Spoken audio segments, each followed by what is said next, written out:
It was one of those mornings where everything felt like it was moving too fast. David rushed through the downtown parking lot with his coffee in one hand and his work bag in the other. He was already running 15 minutes late, and his boss had been on his case all week about punctuality. At 28 years old, his life had turned into something he never imagined it would be. Wake up, go to work, sit in front of a computer for 9 hours, come home exhausted, and repeat. The accounting firm where he worked wasn't terrible, but it wasn't exciting either. Most days felt exactly the same. He'd always thought that by this age he'd be doing something meaningful, something that mattered. Instead, he spent his days buried in spreadsheets and financial reports that nobody seemed to care about anyway. As David weaved between the parked cars, trying to shave off a few seconds from his walk, something caught his eye. An old car, probably from the 80s, was parked near the edge of the lot. It had seen better days. The paint was faded, there was rust around the wheel wells, and one of the hubcaps was missing. But it wasn't the car that made him slow down. It was the man standing next to it. The elderly gentleman was leaning against the driver's door, not like someone casually waiting, but like someone who needed the support. His shoulders were hunched and he was staring down at something in his hands. Even from a few feet away, David could see the bright orange color of a parking ticket. David's first instinct was to keep walking.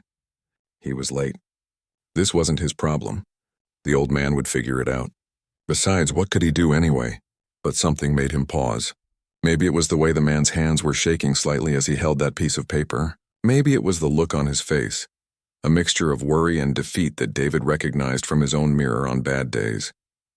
"Excuse me, sir," David heard himself say before he'd really decided to stop. "Are you okay?" The old man looked up and David could see his face clearly now. He had to be in his 80s with deep lines around his eyes and a thin gray beard. His jacket was too light for the chilly October morning, and his eyes had that watery quality that came with age. For a moment the man seemed surprised that anyone had spoken to him at all. "Oh, I'm all right, son," he said, though his voice suggested otherwise. "Just dealing with a little problem here." David nodded toward the ticket. "Parking violation?" The old man, who introduced himself as Walter, let out a long sigh. $75. I know that probably doesn't sound like much to a young professional like yourself, but for me..." He trailed off, looking embarrassed. "My pension check comes in next week, but by then there'll be late fees added on. And I need what I have left for my heart medication and rent." There was no manipulation in his voice, no plea for help. He was just stating facts, explaining his situation to a stranger who'd asked. Walter looked back down at the ticket like he was trying to figure out an impossible math problem. David thought about the $75. It would mean skipping lunch for the rest of the week, maybe cutting back on his streaming subscriptions this month, but he'd manage. He always did, and looking at this old man, at the genuine worry etched into every line of his face, David knew he couldn't just walk away. "What if I take care of it?" David asked. Walter's head snapped up. "What?" "No, son, I couldn't ask you to do that. You're not asking. I'm offering." David held out his hand for the ticket. "Really, it's okay." For a moment, Walter just stared at him like he was trying to figure out if this was some kind of trick. Then slowly he handed over the orange slip of paper. His hands were trembling more noticeably now, and David wondered if it was from the cold or emotion. David walked over to the payment kiosk at the corner of the parking lot. He pulled out his debit card and punched in the ticket number. $75. He hit confirm and waited for the receipt to print. It was done. Simple as that. He'd just spent $75 on a stranger, and somehow it felt more significant than any purchase he'd made in months. When he walked back, receipt in hand, Walter's eyes were glistening. The old man took the paper with both hands, staring at it like it was something precious. "I don't know what to say," Walter said, his voice thick. "You don't even know me." "You don't need to say anything," David replied, feeling slightly awkward now. He'd never been good with emotional moments. "Just, take care of yourself. Stay warm." Walter reached out and grabbed David's hand. His grip was stronger than expected, firm and steady despite the trembling. "Young man," he said, looking directly into David's eyes, "I want you to know something. I won't forget this kindness, not ever. What you did today, seeing me when everyone else just walks past. That means more than you know." There was something intense in Walter's gaze, something that made David feel like this moment was more important than it seemed, but he just nodded. gave Walter's hand a gentle squeeze, and stepped back. "Really, it's no big deal," David said, already glancing at his phone. He was now 25 minutes late. "I hope things get better for you." "They already have," Walter said softly. David gave him a final wave and hurried toward his office building. As he pushed through the glass doors and headed for the elevator, he'd already moved on mentally. He'd have to apologize to his boss, catch up on emails, probably stay late to make up the time. The encounter with Walter was just a small moment in an otherwise ordinary day. He had no way of knowing that this $75 gesture would change everything. No way of knowing that he'd just met someone who would transform his entire future. No way of knowing that Walter had been testing the world, waiting to see if anyone still cared.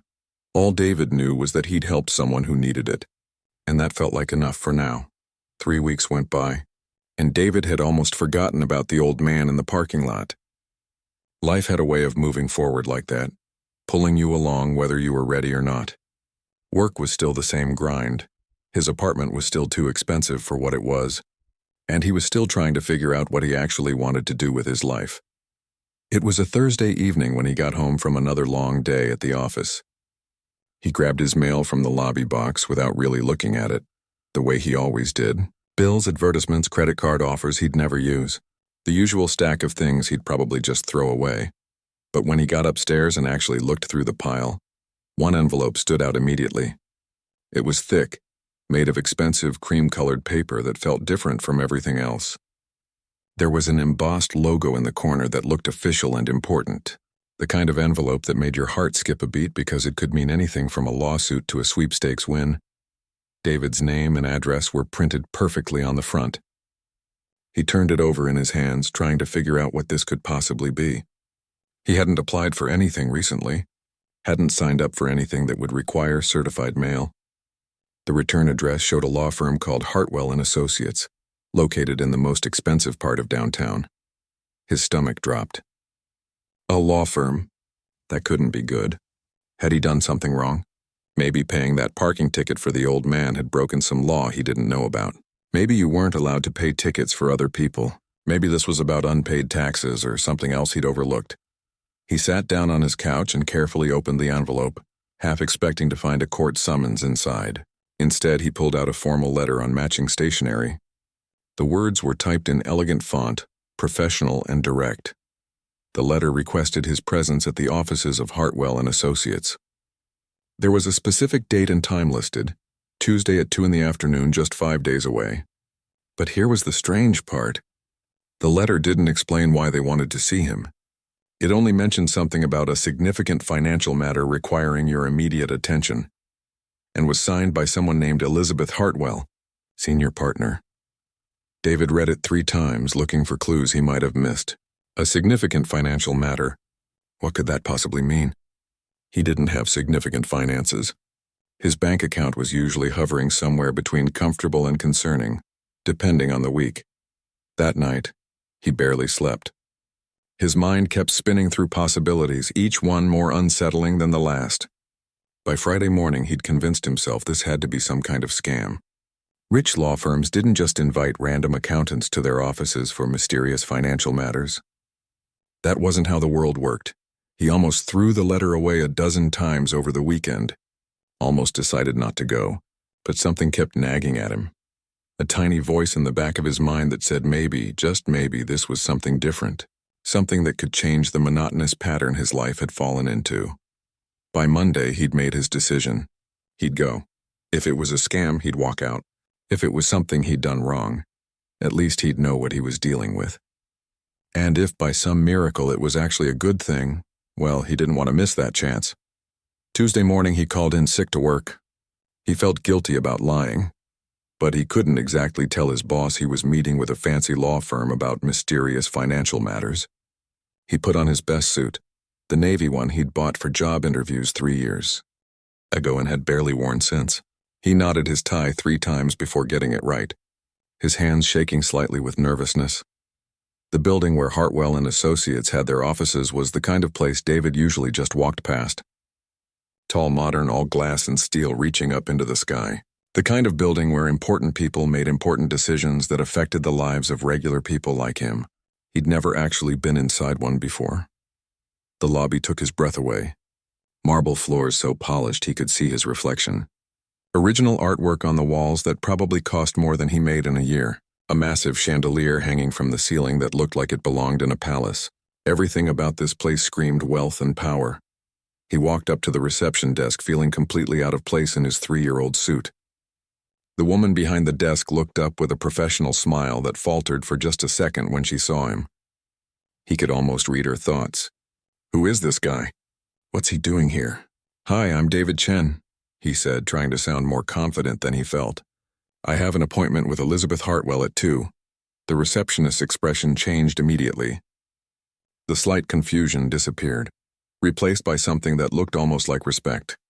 She typed something into her computer, then looked back up at him with that professional smile again, but warmer this time. Of course, Mr. Chen. We've been expecting you. Please have a seat. Someone will be with you shortly. We've been expecting you. Those words stuck in his mind as he sat down in one of the plush leather chairs in the waiting area. They knew he was coming. This wasn't a mistake or a scam. This was real, whatever it was. He tried to sit still, but his leg kept bouncing nervously. He picked up a magazine from the coffee table without really seeing it, just needing something to do with his hands. Around him, other people came and went. All of them looked like they belonged here, in their expensive suits and designer shoes, carrying briefcases that probably cost more than his rent. 15 minutes felt like an hour. 20 minutes felt like a day. David watched the clock on the wall, each tick of the second hand making his anxiety climb higher. What was he doing here? Why had they called him? The questions spun through his mind on an endless loop. Finally, a young man in a sharp suit approached him. Mr. Chen, Miss Hartwell is ready to see you now. If you'll follow me. David stood up, his legs feeling unsteady. This was it. In a few minutes, he'd know what this was all about.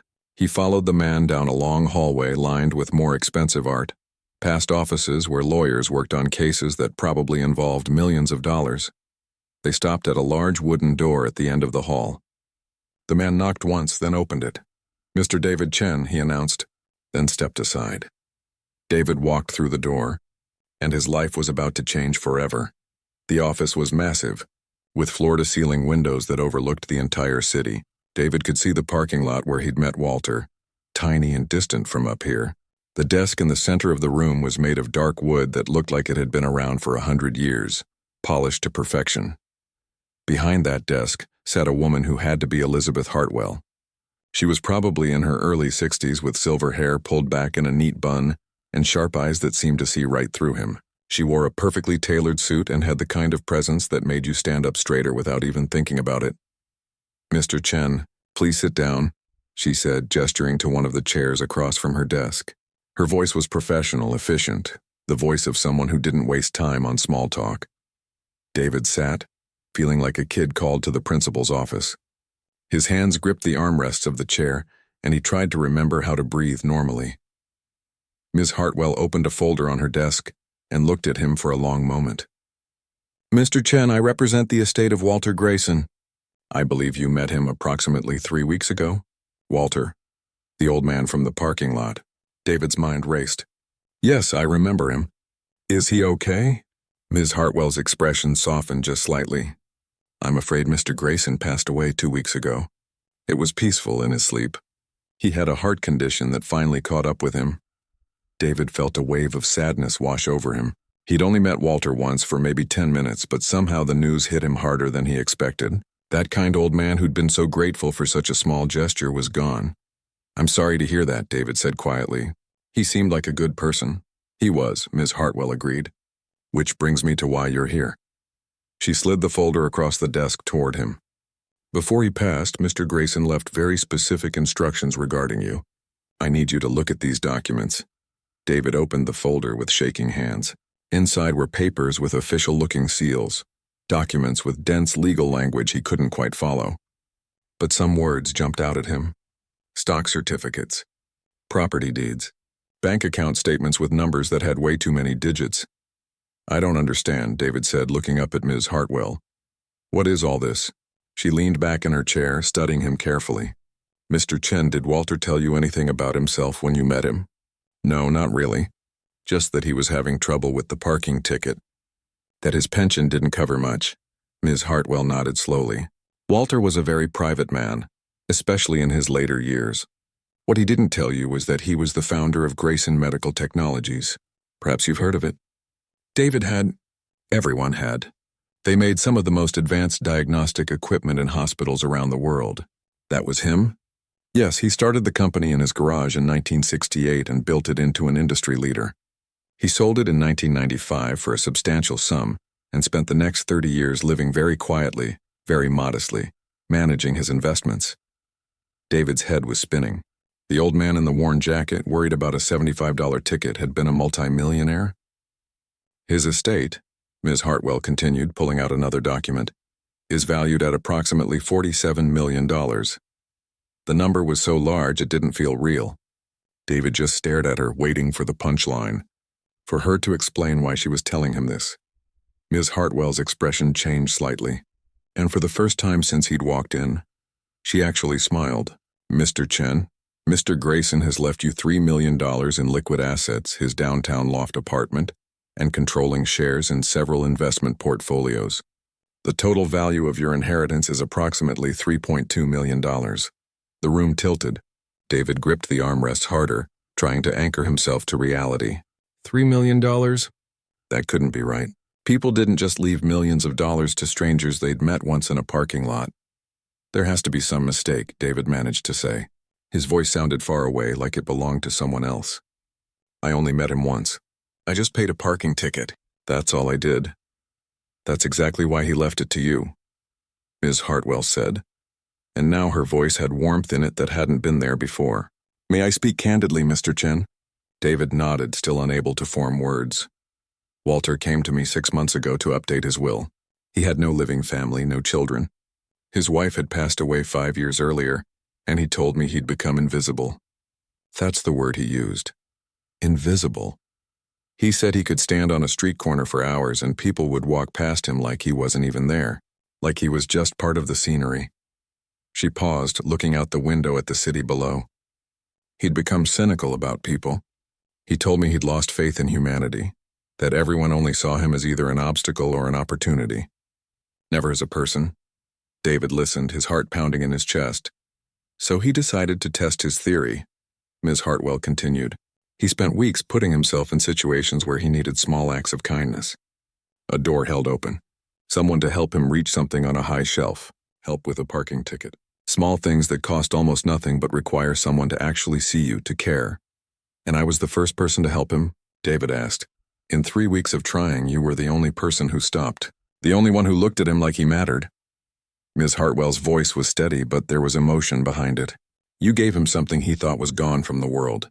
You reminded him that people could still be kind without wanting something in return. David felt tears building behind his eyes. He blinked them back, overwhelmed by the weight of what he was hearing. Of course, Ms. Hartwell said, her professional tone returning. There is one condition. Mr. Grayson left you a letter, and he's requested that you read it before making any decisions about the inheritance. She pulled an envelope from the folder, sealed with old-fashioned red wax. This is for your eyes only. You can read it here if you'd like, or take it with you. But the inheritance cannot be processed until you've read it. David took the envelope with trembling hands. It was heavy, the paper thick and expensive just like everything else in this office. His name was written on the front in shaky handwriting. Walter's handwriting. Inside this envelope were words from a dead man, a stranger who'd decided to change his entire life because of one small moment of human decency. I'll read it here, David said softly. If that's okay. Ms. Hartwell stood up. Take all the time you need. I'll be right outside. As she left the office and closed the door behind her, David sat alone in that big chair holding a letter that would explain everything. His hands were still shaking as he carefully broke the wax seal and pulled out the pages inside. Whatever Walter had written, it was about to change everything he thought he knew about kindness, wealth, and what it meant to truly see another human being. David sat alone in that enormous office, the letter in his hands feeling heavier than it should. He could hear the muffled sounds of the city below, cars honking, people going about their normal lives, completely unaware that his entire world was being turned upside down in this moment. He unfolded the pages carefully. The paper was thick, expensive, and covered in handwriting that shook in places but remained clear and readable. Walter had taken his time with this letter. Every word was deliberate, chosen with care. It began simply, "Dear David." Just seeing his name written in Walter's hand made the tears he'd been holding back finally break free. He wiped them away quickly and continued reading. "If you're reading this, then I've moved on to whatever comes next. Please don't feel sad for me. I've had a long life, longer than I probably deserved, and I got to spend most of it with the love of my life. When Helen died 5 years ago, part of me died with her, the part that wanted to keep going, the part that saw the point in waking up every morning." David paused, his throat tight. He could feel Walter's loneliness in every word. "I need to explain something to you, and I hope you'll understand why I did what I did. That day in the parking lot, I wasn't really struggling with $75. I know that probably makes me sound like a liar, but please hear me out. I could have paid that ticket without thinking twice. But I was struggling with something much bigger, something that money couldn't fix." The next part made David's chest ache. "For 2 years after Helen died, I tried to keep living the way we always had. But slowly I started to notice something disturbing. I was disappearing. Not physically, but in every other way that mattered. People stopped seeing me. I'd go to the grocery store and stand at the deli counter for 20 minutes while younger people got served first. I'd drop something on the sidewalk and watch dozens of people step around it, around me, like we were both just obstacles in their path." David thought about all the times he'd probably done the same thing. Too busy, too distracted to notice the people around him who might need help. "I became angry," Walter continued. "Bitter. I started to believe that the world I'd known, the one where neighbors helped neighbors and strangers showed kindness to strangers, was gone. That people had become so wrapped up in their own lives, their phones, their problems, that they'd forgotten how to see each other." The handwriting got a bit shakier here, like Walter's emotions had made his hand less steady. So I decided to test my theory. I know it sounds manipulative, and maybe it was, but I needed to know if I was right. If the world really had become as cold as it seemed. For 3 weeks, I put myself in situations where I needed small amounts of help. Nothing major. Just the tiny acts of kindness that used to happen every day without anyone thinking twice about them. David leaned forward, completely absorbed in Walter's words. "I stood at the bottom of stairs with heavy grocery bags, hoping someone would offer to help. Nobody did. They just squeezed past me, annoyed that I was in the way. I pretended to struggle with reading a menu at a restaurant, hoping someone might offer to help. The waiter just got impatient and told me to decide faster. I dropped my keys in a parking lot and had to get down on my knees to pick them up, while my arthritis screamed at me. At least 15 people walked past. Nobody stopped. The list went on. Small moments of invisibility. Tiny rejections that added up to something crushing. David felt ashamed, thinking about how many times he might have been one of those people walking past. And then came that morning with the parking ticket. I'd almost given up. I was ready to accept that my cynical view was correct, that the kindness I remembered from my younger days was just nostalgia, not reality. I stood there looking at that ticket, and honestly, David, I wasn't thinking about the money at all. I was thinking about how tired I was. How invisible I felt, how ready I was to just stop trying. David had to stop reading for a moment. The weight of what Walter had been feeling, the loneliness and desperation was almost too much. And then you stopped. You didn't rush past. You didn't pretend you didn't see me. You looked at me like I was a person who mattered. You spoke to me with respect, with genuine concern. And when I tried to explain my situation, you didn't judge me or lecture me or make me feel small. You just helped. The next part was underlined twice. You didn't help me because you wanted something from me. You couldn't have known who I was or what I had. You helped me because you saw another human being who needed help. And that was enough reason. Do you have any idea how rare that is? How precious? David wiped his eyes again, not caring anymore if Ms. Hartwell walked back in and saw him crying. That $75 you spent bought me something worth infinitely more. It bought me hope.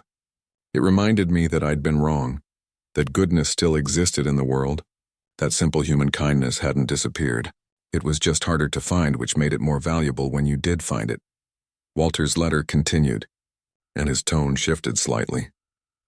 Those last 2 weeks of my life were the happiest I'd been since Helen died. Not because I knew I was leaving you money.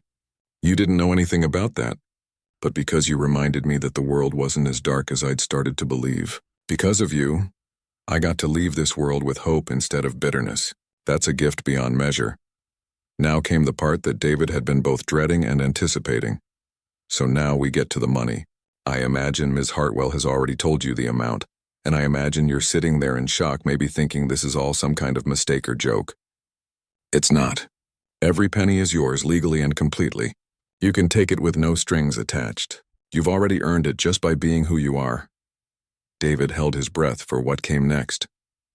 But I'm going to ask you for something, and it's entirely up to you whether you do it or not. I'm asking you to let this money transform your life, but not destroy who you are. I've seen what wealth does to people. I've watched it turn kind people cruel, generous people selfish, humble people arrogant. Money reveals who we really are, and it doesn't always reveal something we want to see. The words hit hard. Walter knew what he was doing, knew the weight he was placing on David's shoulders. Use this gift to chase dreams, not just comfort. Don't let it make you smaller. Let it make you bigger, braver, more of who you were meant to be. And here's the most important part. The real condition of this inheritance, though I can't enforce it legally. David leaned closer to read the final paragraph. Someday, maybe tomorrow, maybe years from now, you're going to see someone invisible, someone everyone else is walking past, someone who needs help, needs to be seen, needs to know they still matter. When that moment comes, and you'll know it when it does, I need you to stop, see them, help them, not because you owe me anything, but because that's how we keep the world from going dark. That's how we stay human. The letter was signed simply, "With gratitude and hope, Walter." David sat back in the chair, the letter resting in his lap. The city noise outside seemed distant now, unimportant. He understood now what Walter had done. This wasn't just about money. It was about responsibility. It was about keeping alive the chain of kindness that connected one person to another. Walter had tested the world and found it wanting. Then David had proven him wrong, and now David was being asked to do the same for someone else. The inheritance wasn't just $3 million. It was a challenge, a mission, a way of living that Walter was trusting him to carry forward. David folded the letter carefully and stood up, his legs steadier now than when he'd first sat down. He walked to the door and opened it. Ms. Hartwell was waiting in the hallway, patient as ever. "I'll accept the inheritance," David said. His voice was calm, certain. "And I'll honor what Walter asked of me." Ms. Hartwell smiled, a real smile this time. "He knew you would." 2 years had passed since that day in Ms. Hartwell's office, but David still carried Walter's letter in his wallet. The paper was soft now, worn from being unfolded and read so many times. Whenever he felt lost or unsure, he'd pull it out and read those words again. Use this gift to chase dreams, not just comfort. He was standing in the lobby of the Chen Community Center, watching the evening crowd start to filter in. The building had once been an abandoned warehouse in the neighborhood where he'd grown up, the same neighborhood he'd worked so hard to escape. Now it was something completely different, something that mattered. The transformation hadn't happened overnight. Those first few months after accepting the inheritance had been overwhelming. David had kept $500,000 for himself. It felt like a fortune, more money than he'd ever imagined having. He bought a small house, nothing fancy, paid off his student loans and put the rest in savings. The security of knowing he'd be okay, that one unexpected bill wouldn't destroy him, was worth more than any mansion could ever be. But the rest of the money, the bulk of Walter's gift that had gone into this place, into making Walter's final wish a reality. David watched as an older woman walked through the front doors, moving slowly with her cane. Mrs. Rodriguez came every Tuesday and Thursday for the community dinner. When she'd first started coming 6 months ago, she barely spoke, kept her eyes down, moved through the space like she was trying not to be noticed. Like she was invisible. Now she waved at David with a bright smile, heading toward the dining hall where volunteers were setting up for the evening meal. She had friends here, people who knew her name, who asked about her grandchildren, who saved her favorite seat at the table by the window. "Hey, boss," the voice came from behind him. David turned to see Carlos walking up, wiping his hands on his apron. Carlos ran the community kitchen now. But 2 years ago he'd been living in his car, struggling with addiction, convinced his life was over at 35. "How's prep going?" David asked. "Good. We've got about 120 people signed up for dinner tonight. Made that chicken stew you like, the one with the vegetables." Carlos grinned. Also, I wanted to tell you, I got my 1-year chip yesterday. 1 year clean. David felt that familiar tightness in his chest, the good kind. Carlos, that's incredible. I'm proud of you. Couldn't have done it without this place, man. Without you giving me a shot when nobody else would. Carlos looked around the lobby at the people coming and going, at the second chance he'd been given. You saved my life. You know that, right? David shook his head. You saved your own life. I just gave you a place to do it. After Carlos headed back to the kitchen, David walked through the center doing his usual evening rounds. The literacy classroom was full, adults of all ages working on reading and writing skills they'd never gotten the chance to learn. The job training center had people practicing interviews, building resumes, learning skills that would help them find work. In the corner near the windows, the kids' homework club was in full swing. Volunteers helped children whose parents worked late, making sure they had a quiet place to study, someone to answer their questions, a snack if they were hungry. David paused to watch a little girl, probably 7 or 8, successfully work through a math problem she'd been struggling with. The pure joy on her face when she got it right made everything worth it. This was what Walter's money had built. Not just a building, but a community, a place where invisible people became visible again.